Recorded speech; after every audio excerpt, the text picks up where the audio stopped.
فائدة مصلحة وناجة وحدن waxay u noqonaysaa qofka loo naseexeynaa macnaheedu waxay ka dhigan tahay war aniga khayran ku wada ay ka dhigantay ambiyada war ummadii khayran idin wadnay leeyihiin ambiyada ee rususha ilaahi khayrkaasna idinku idin anfaca waa qof nabiga sidoo tashbiih ugu sameeyay dadkii ayagoo qof dabshitay oo kale yuu ka soo qaaday nabiga asiga dadkiina sida maxay balanbaalista oo kale oo dabkii inay galaan rabaan nabiga markaas wuxuu yiri waan ka celcelinaa marka laga celceliyay dadkii qaar fakana marka wixii dabka ku daadana idan maslaxada yaa iskala marka yaa xisaabtiisa ta maslaxada ee naseexada aan dhahe naseexada qofka maslaxadiisa waa iyo faa'iidadiisa waa ولهذا أنبياء إلهي رسول إلهي فيري مركي قفكم نصيحين أين سيدة قرآن كانوا سيدة قرآن كانوا نو محمد لفتجيس وإذين نصيحين وحايدين سو جارسين الدعوة ده هذا واحد كما قاعدنا وأجر واحد أن ليه أجر ودليدهين قرقرتني أنا كما جرت إذن كما قاعدنا marka waa maslaxadaada marka qofka hadii ajir uu san qaadanaynin oo san masaalixdiisa ka dhax arkaynin oo dadkiina lacag ii soo ururiya ama ajir isiya ama kan uu san dhahaynin ayay marka faa'iido ugu jirtaa faa'iido waxa la waayo qofka loo naseexaynayo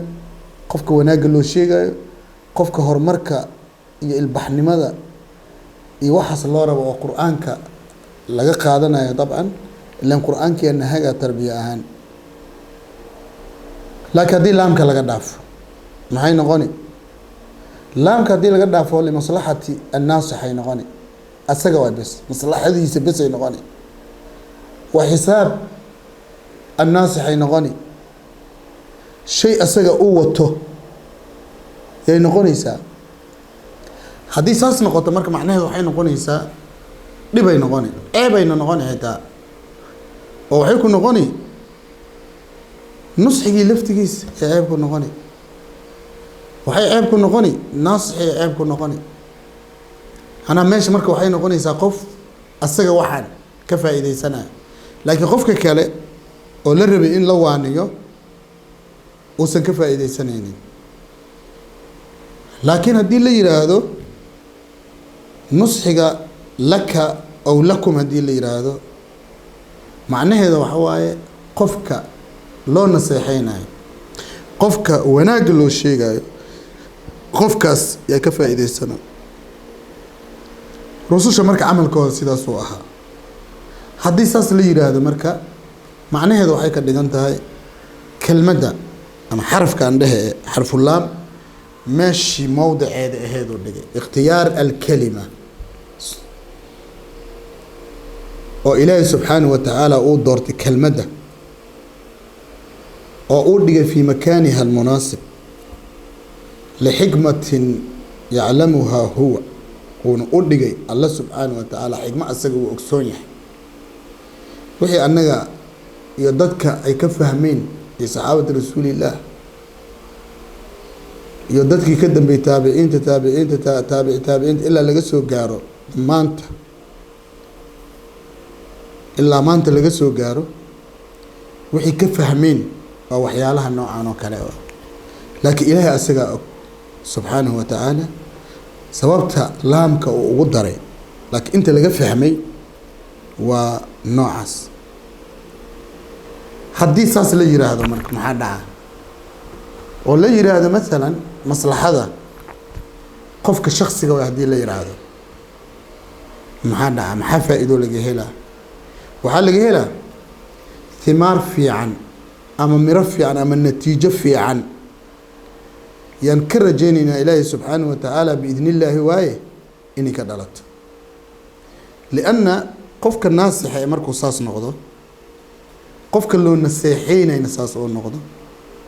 oo asaga maslaxadiisa inay tahay loo fahamsiyo u fahmo waxa waaye faa'iido weyn uu heli doonaa qofkaas ummadaas faa'iido weyn ay heli doontaa fiiri waxyaalaha cajiibka badan uu ka helaa waxaa ka mid ah qalbigiisa yaa naseexada u furmi doonaa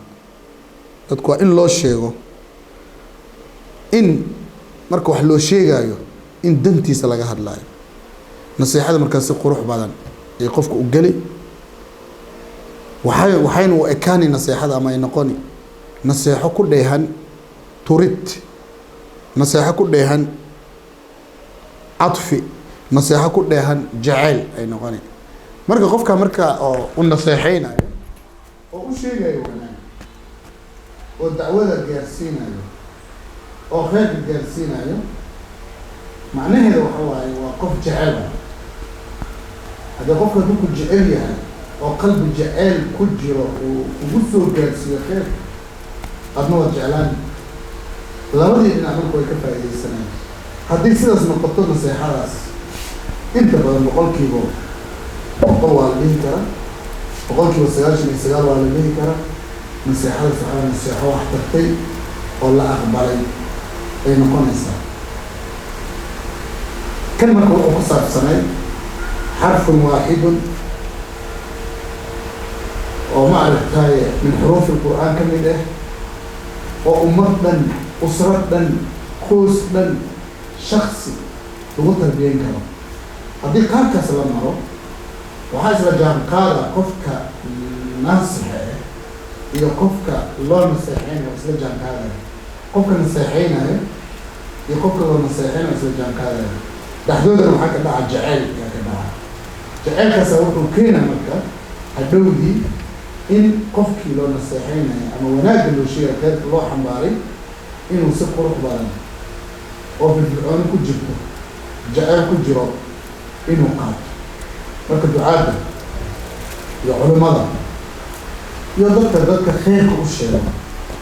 xitaa dadka khayrka baro xitaa macallimiinta oo iskoolaadka joogaan jaamacadaha joogaan marka qaabka noocaas oo kale haddii qofka waxa loogu sheego sida uu qaadanayo waxay noqon sida ugu quruxda badan sida uu taqabulayo waxay noqon uu aqbalayo qadiyadda naseexada sida ugu quruxda badan